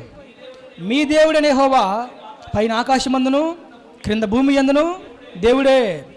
మీ ఎదుట ఎట్టి మనుషులకైనను ధైర్యం ఏమాత్రం ఉండదు. నేను ఉపకారం చేసింది కనుక మీరును నా తండ్రి ఇంటికి వారికి ఉపకారం చేసి నాకు నిజమైన ఆనవాళ్ళు ఇచ్చి నా తండ్రియు, నా తల్లియు, నా అన్నదమ్ములను, నా అక్క చెల్లెలను, వారికి కలిగి ఉన్న వారందరూ చావకుండా బ్రతుకనిచ్చి రక్షించున్నట్లుగా దయచేసి యెహోవా తోడని ప్రమాణము చేసిరి. గట్టిగా చేతులెత్తి హల్లెలూయా. నిద్రపోయే వారందరూ హల్లెలూయా. ఉన్నారు అక్కడక్కడ అడపదడప. ఈ మాట అర్థమైనాయా అమ్మ? మాట అర్థమైనాయా? రాహాబు వేశ్య నా తండ్రి ఇంటివారు, నా అక్క చెల్లెళ్ళు, నా అన్నదమ్ములు, నా ఇంట్లో ఉన్న వారందరూ చావకుండా బ్రతుక నిమిత్తము. అంటే రాహాబు యొక్క ఉద్దేశం ఏంటంటే, యెరికో ప్రాంతం మీదకి దేవుని ఉగ్రత వచ్చినప్పుడు, యెరికో ప్రాంతము నాశనము చేయబడేటప్పుడు ఏ విధము చేతనైనా సరే, ఎలాగైనా సరే నా కుటుంబము తప్పించబడాలి. మీ దేవుడి పైన ఆకాశమందును కింద భూమి అందును దేవుడే. ఎర్ర సముద్రాన్ని మీరు పాయలు చేసినప్పుడు మా గుండెలు కరిగిపోయాయి. మీ దేవుని గురించిన వార్త మేము విన్నప్పుడు మా గుండెలు కరిగాయి. కాబట్టి మీ దేవుడు నిజమైన దేవుడు. కాబట్టి ఎలాగైనా సరే నా కుటుంబాన్ని మీరు కాపాడాలి. ఏ విధము చేతనైనా సరే యెరికోలో నా కుటుంబం నాశనం కాకుండా క్షేమంగా ఉండాలి. తన ఇంటి వారి విషయమైన బాధ్యత, తన అక్క చెల్లెల విషయమైన బాధ్యత, తన అన్నదమ్ముల విషయమైన బాధ్యత, తన తల్లిదండ్రుల విషయమైన బాధ్యత, తన ఇంట్లో ఉన్న వారందరి విషయమై బాధ్యత. ఇది మనకు ఉండాలా అన్నది నా యొక్క ఉద్దేశం. ఇది మనకు ఉండాలి అన్నది నా యొక్క ఉద్దేశం. ఇది మనందరూ కలిగి ఉండాలన్నది ప్రభువు నా మనసులో పెట్టిన ఉద్దేశం. ఈరోజు దేవుడు నా మనసును ప్రేరేపించింది. నేను మీతో పంచుకోవాలని ఒక శాస్త్రమైన అంశం ఏంటంటే, ఇంట్లో ఉన్న వారందరూ దేవునిలో ఉండాలి, వారు క్షేమంగా ఉండాలి. అది ఎవరి చేతుల్లో ఉంది బిడ్డరా? అది ఖచ్చితంగా మన చేతుల్లోనే ఉంది. ఖచ్చితంగా అది మన చేతుల్లోనే ఉంది. ఏ రోజైనా భర్తలు చర్చికి రానప్పుడు ఎప్పుడైనా మనము విచారించి వారికి కాస్త బ్రతిమలాడి నచ్చజెప్పి ప్రేమగా మాట్లాడి ఎలాగైనా సరే ఆయన సన్నిధికి మనం తీసుకురావాలి అనే ఆలోచన మనకు వచ్చిందా? పిల్లలు చర్చికి రానప్పుడు ఏదో రకంగా వారికి కాస్త మంచి మాటలు, దేవుని మాటలు చెప్పి వారిని కాస్త బలపరిచి ఎలాగైనా సరే పిల్లల్ని దేవుని సన్నిధిలో ఉంచాలి, దేవుని సన్నిధికి నడిపించాలి అనే ఆలోచన బిడ్డరా మనకు రాకపోతే ఎలా అంట నేను? ఖచ్చితంగా మనమే కాదు, మన పిల్లలు కాదు బిడ్డరా, మన ఇంట్లో ఉన్న చిన్న చిన్న పిల్లలు, సండే స్కూల్ పిల్లలు కూడా మన దేవుని సన్నిధిలో ఖచ్చితంగా ఉండాల్సిందే. హల్లెలూయా. యెహోవా నీ దాసుడైన నా కుటుంబము నిత్యము నీ సన్నిధిని ఉంటున్నట్లు దానిని నీవు ఆశీర్వదించుము. మన కుటుంబాలు దేవునిలో ఉంటే అంతకంటే ఆశీర్వాదం దేవుని బిడ్డరా ఇంకేదైనా ఉంటుందా చెప్పండి? మన ఇంట్లో ఉన్న వారందరూ దేవుని మందిరంలో, దేవుని సన్నిధిలో ఉంటే అంతకంటే ఆశీర్వాదం ఇంకేదైనా ఉంటుందా? ఎన్ని బాధలైనా ఉన్ని, ఎన్ని కష్టాలైనా ఉన్ని, ఎన్ని నిందలైన రాని, ఎన్ని అవమానాలు రాని, ఏమండి ఎన్ని పోరాటాలైన రాని, ఎలాంటి ప్రయాసం ఎదురైనాయి, ఇంట్లో ఉన్న వారందరూ, నేను నా ఇంటి వారు అందరూ ఇంట్లో ఉన్న వారందరూ దేవునిలో ఉంటే అది చాలా శ్రేష్టమైన, ఒక మాటలో చెప్పాలంటే భూమి మీదనే పరలోకం అనుభవించే కుటుంబముగా ఆ కుటుంబాలు ఖచ్చితంగా దేవుడు మారుస్తాడు. ఒక కుటుంబము భూమి మీద పరలోకం అనుభవించాలి అంటే ఖచ్చితంగా ఆ కుటుంబంలో అందరూ దేవునిలో ఉండాలి. ఆ కుటుంబంలో అందరూ దేవుని ఖచ్చితంగా సేవించేవారిగా ఉండాల్సిందే. హల్లెలూయా, హల్లెలూయా. 5-10 నిమిషాలు నేను ముగిచేస్తాను మాటలు. ఇంకా నేను మరలా చెప్తున్నాను, మన ఇంటి వారి విషయమైన మనకు బాధ్యత, చర్చికి రాని వారి విషయమైన మనకు బాధ్యత, దేవునిలో లేని వారి విషయమైన మనకు బాధ్యత, ఇంకా సంవత్సరాల తరబడి ప్రభువుని నమ్ముకున్న, సంవత్సరాల తరబడి దేవునిలో ఉన్న, సంవత్సరాల తరబడి బాప్తిసం తీసుకున్న, ఇంకా ఇంట్లో కొందరు రక్షించబడక, మారు మనసు పొందక, దేవునిలో లేక, ఎంత దారుణం చూడండి. భార్యలు చర్చికి వచ్చి బిడ్డరా దేవుని మందిరంలో ఉంటే వారి భర్తలు బ్రాంతి షాపుల్లో ఉంటుంటారు. వారి పిల్లలు ఎక్కడెక్కడో బిడ్డరా లోక సంబంధమైన వారు తిరుగుతూ ఉంటారు. ఈనాడు అనేక మంది క్రైస్తవ బిడ్డలు, దేవుని బిడ్డలు, దేవుని నమ్ముకున్న వారి పిల్లలు, దేవుణ్ణి ఆరాధించే వారి పిల్లలు ఎక్కడుంటున్నారు? వారి సహవాసం ఏంటి? వారి నివాసం ఏంటి? వారు ఎక్కడుంటున్నారు? దేవుని మందిరంలో ఉంటున్నారా? దేవునిలో ఉంటున్నారా? దేవుని సన్నిధిలో ఉంటున్నారా? లోకంలో సామెత ఉంది, ఇంట గెలిచి రచ్చ గెలవాలంట. దావీదు మహా గొప్ప వీరుడు, యుద్ధ శూరుడు. ఏమండి, నిలబడితే దావీదుకి యుద్ధంలో ఎక్కడా అపజయమంటూ లేదు. అలాంటి దావీదు కుటుంబ విషయంలో ఘోరంగా ఓడిపోయాడు. బైబిల్ చరిత్రలో కుటుంబం అంతా సర్వనాశనం చేసుకున్న వాళ్ళ లెక్కలు ఎవరున్నారంటే మొదట్లో దావీదే ఉంటాడు. నిజంగా, ఎందుకంటే దావీదు కుటుంబాన్ని మనం గమనిస్తే ఒకసారి బిడ్డరా, దావీదు పిల్లలు కంప్లీట్గా చెడిపోయారు, దావీదు పిల్లలు కంప్లీట్గా పాడైపోయారు. కానీ దావీదు యుద్ధ వీరుడు, దావీదు ఆరాధన వీరుడు, దావీదు దేవుని హృదయానుసారుడు. కానీ దావీదు తన కుటుంబ విషయమైన బాధ్యత, భారము, ఆ విషయంలో దావీదు తప్పిపోయాడని దేవుని వాక్యం చాలా స్పష్టంగా తెలియపరుస్తున్నాయి. బిడ్డలారా, దావీదు ఎంత భక్తుడైనప్పటికీ కూడా తన పిల్లల్ని దేవునిలో ఉండడానికి వారిని కాపాడుకోలేకపోయాడు, వారు పాడైపోయారు.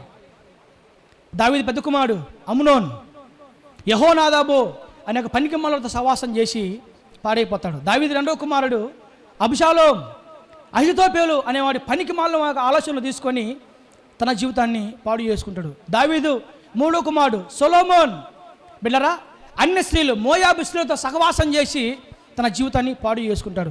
సొలొమోను కుమారుడు రెహబాము తనతో పాటు తన వయసులో ఉన్న యవనుల ఆలోచనలు తీసుకొని రెహబాము తన కుటుంబాన్ని పాడు చేసుకుంటాడు. బిడ్డరా, దావీదు పిల్లల కాలంలో కుటుంబాలు చీలిపోతే దావీదు మనవడి కాలంలో ఏకంగా రాజ్యమే చీలిపోయింది. దీనికి కారణం ఏంటి? దేవునిలో లేక. అమ్మా వింటున్నారా? దావీదు కుటుంబము, దావీదు పిల్లలు పాడైపోవడానికి, విచ్ఛిన్నమైపోవడానికి కారణం ఏంటంటే దావీదు కుటుంబము దేవునిలో లేక. దావీదు పెద్ద కుమారుడు అమ్నోను యెహోనాదాబు అనే ఒక లోక సంబంధమైన వారితో సహవాసం చేసి పాడు చేసుకుంటాడు. అబ్షాలోము అహితోపేలు అనే ఒక పనికిమాలుడి ఆలోచన తీసుకొని పాడు చేసుకుంటాడు. సొలొమోను మోయాబు స్త్రీలతో అన్నితో సహవాసం చేసి తన జీవితాన్ని పాడు చేసుకుంటాడు. వీళ్ళందరూ దేవుని లెక్కలో ఉన్నవారు, వీళ్ళందరూ దేవుని చేత పిలువబడ్డవారు, ఏర్పరచబడ్డవారు, ఆరాధన వీరుడి యొక్క సంతానం. వీళ్ళంతా దేవుని యొక్క హృదయానుసారుగా పిలువబడుతున్న సంతానం వీళ్ళందరూ. దావీదు మనవడు రెహబాము కాలం లేకంగా రాజ్యమే చీలిపోతుంది. ఎందుకంటే వీరిలో కొంతమంది దేవుల్లో ఉంటే కొంతమంది లోకంలో ఉన్నారు. కొంతమంది దేవుని యొక్క అడుగు జాడల మార్గం నడిస్తే దేవుని కొంతమంది భయభక్తులు కలిగి జీవిస్తే కొంతమంది లోక సంబంధ సలహాలు, లోక స్నేహము, లోక సంబంధమైన వారి సలహాలు. బిడ్డరా, లోకస్తులతో స్నేహం. బైబిల్ మనం గమనిస్తే మీరు ఎక్కడ చూడండి, బైబిల్ని భక్తులు బైబిల్ను స్టార్ట్ చేసినప్పుడు మీకు కృప కలుగును గాక, సమాధానం కలుగును గాక అని తన అధ్యాయాన్ని ప్రారంభిస్తారు. కొత్త నిబంధన కాలంలో భక్తులు. పౌలు ఇంచుమించు 14 పత్రికలు రాశాడు.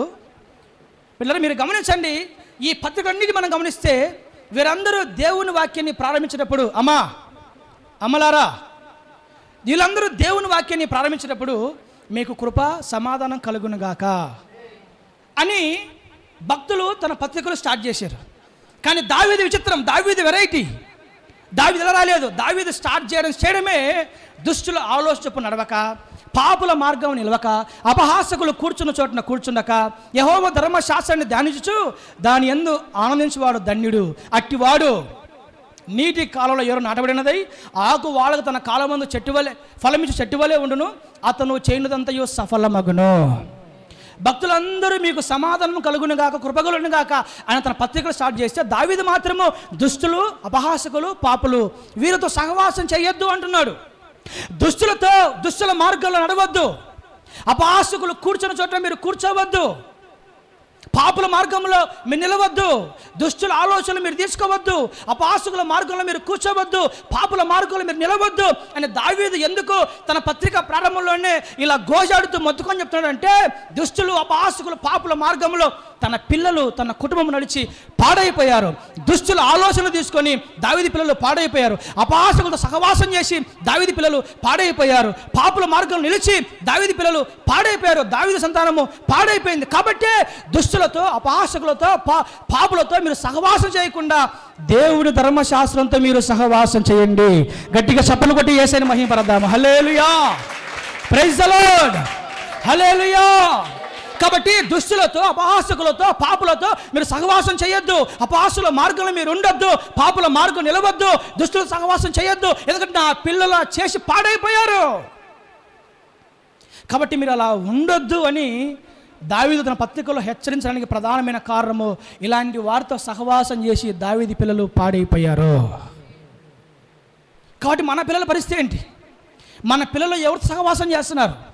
బిడ్డరా, యవ్వన ప్రాయంలో ఉన్న మన పిల్లలు వారు ఎవరితో సహవాసం చేస్తున్నారనేది మనము కానీ గుర్తిరగకపోతే, కంట కనిపెట్టకపోతే, బిడ్డరా వారి విషయమై శ్రద్ధ తీసుకోకపోతే ఖచ్చితంగా డేంజరస్ పొజిషన్లో ఉన్నట్టే పిల్లలు.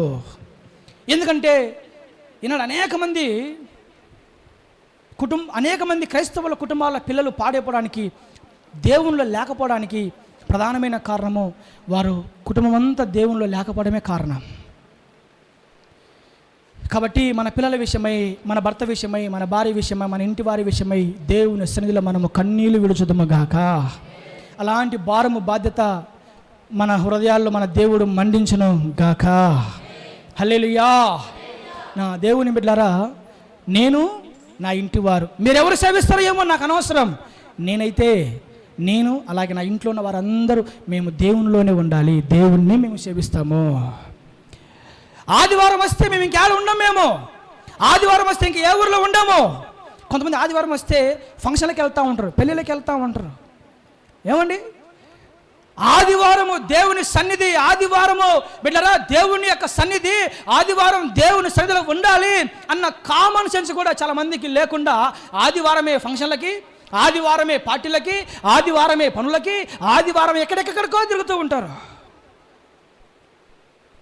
మా చర్చికి ఒక అక్క వస్తుందండి, సోమవారం నుండి శనివారం దాకా ఇంట్లోనే ఉంటుంది అక్క. కానీ ఆదివారం వస్తే మాత్రం ఇంట్లో ఉండదు. యాడికి వెళ్ళిందంటే బంధువులు వచ్చారంట, బయటికి వెళ్ళిందని చెప్తుంది ప్రతి వారం. మరి సోమవారం బంధువులు రావచ్చుగా, సోమవారం బంధువులు రావచ్చు కదా అక్క, పోనీ మంగళవారం రావచ్చు కదా, పోనీ బుధవారం రావచ్చు కదా. కానీ ఆ బంధువులు కూడా ఆదివారమే వస్తారు. అదేందో మరి విచిత్రం. మరి ఆ బంధువులు ఆదివారం వస్తారు, ఆ ఫంక్షన్లు ఆదివారం పడతాయి, ఆ పనులు, ఆ కార్యక్రమాలు ఆదివారం పడతాయి. అవి కూడా మీరు గమనించండి, ఇది సాతాను యొక్క కార్యం కదా. సాతాను దేవుని సన్నిధిలో మన పిల్లలు వండుకున్నట్లు, సాతాను మనం దేవుని మందిలో వండుకున్నట్లు చేస్తున్నాడు అని మన గ్రహింపు మనకు రాదా? ఈ అక్క సోమవారం నుండి శనివారం దాకా ఇంట్లోనే ఉంటుంది, ఆదివారం వస్తే బయటికి వెళ్ళిపోతుంది. ఆ ఫోన్ చేసి ఆడికి వెళ్ళావక్కనంటే, అన్న బంధువులు వచ్చారన్నా అందుకని బీచ్కి వెళ్ళామన్నా అని చెప్పద్ది. బంధువులు వచ్చారన్నా అందుకని వాళ్ళకి అడ్రస్ చూపిద్దామని ఊరికి వచ్చానన్నా అంటది. మరి సోమవారం ఇంట్లో ఉన్నానన్నా, యాడికి పోలేదన్నా. శనివారం కూడా ఇంట్లో ఉన్నానన్నా, యాడికి పోలేదన్నా. మరి ఆదివారం ఇంట్లో ఉండదు, యాడికి వెళ్ళద్ది ఏంటో. మరి మనం దేవుని బిడ్డలమా, దేవుని పిల్లలమా? అసలు మన కుటుంబాలు దేవుళ్ళు ఉన్నాయా? అసలు మన బండి, మన క్రిస్టియన్ లైఫ్ ఎలా పోతుంది, ఎలా సాగిపోతుంది? కాలు జారే పరిస్థితుల్లో మనం ఉన్నామా? లేకపోతే పర్ఫెక్ట్గా దేవుళ్ళు ఉన్నామా, ఇబ్బంది లేదా, మన పిల్లలు ఇబ్బంది లేదా, మన భార్య ఇబ్బంది లేదా, మన కుటుంబాలు ఇబ్బంది లేదా, మన తల్లిదండ్రులు ఇబ్బంది లేదా. రాహాబు అంటుంది, నా అన్నదమ్ములు, నా తల్లిదండ్రులు, నా అక్క చెల్లెళ్ళు, వాళ్ళ ఇంటి వారందరూ క్షేమంగా తప్పించబడాలి. హల్లెలూయా, ప్రైజ్ ది లార్డ్. కాబట్టి మీరు గమనించండి, ఒకవేళ ఎప్పుడైనా మీరు చర్చికి వెళ్ళే టైంలో మీ బంధువులు వచ్చి మిమ్మల్ని డిస్టర్బ్ చేశారనుకోండి, ఆ బంధువులు సాతాను పంపించాడని బిడ్డలారా అక్కడ బంధించి మీరు ఖచ్చితంగా చర్చికి రావాల్సిందే. Praise the Lord. సాతానుడు ఎప్పుడు ఆటంకం చేయని వాడు. కేవలం ఆత్మ సంబంధమైన కార్యకలాపాలలో, ప్రార్థన విషయాలలో, భక్తి విషయాలలో, దేవుని సంబంధమైన విషయాల్లోనే సాతానుడు ఎక్కువగా ఆటంకపరుస్తాడు. ఈ సంగతి మనం బాగా గమనించాలి. అది మనకు అర్థం కాదు. మనం వెంటనే వాడు సరెండర్ అయిపోతూ ఉంటాం. మనం దైవజనులు మన కోసం ఎంత ప్రయాసపడుతున్నారు, దైవజనులు మన కోసం ఎంత దిగులు పడుతున్నారు, దైవజనులు మన కోసం ఎంత విచారిస్తున్నారు. మరి సన్నిధికి రాకపోతే, చర్చికి రాకపోతే, దేవుని మాట వినకపోతే దైవజనులు ఎంత బాధపడతాడు, ఎంత దుఃఖపడతాడు. మరి దైవజనులు ఎంత ప్రయాసపడి ఇక్కడికి వస్తున్నాడు అని బిడ్డలారా మనకు ఆలోచనలు రావాలి. మనం ఏమన్నా చిన్న పిల్లలమా, సండే స్కూల్ పిల్లలమా కాదు కదా. మనము బిడ్డరా నిజం చెప్పాలంటే ఇక్కడ అందరూ మాకంటే పెద్దోళ్ళే ఉండేది. ఇక్కడ దైవజనులు మన కోసం ఎంత ప్రయాసపడుతున్నారు, దైవజనులు మన కోసం ఎంతగా తాపత్రయపడుతున్నారు. మనం చర్చికి రాకపోతే సేవకుడు దుఃఖపడతాడు, చర్చికి వెళ్ళకపోతే దేవుడు, దైవజనుడు ఎంతగా బాధపడతాడు అన్న ఆలోచన మనకు రావాలి.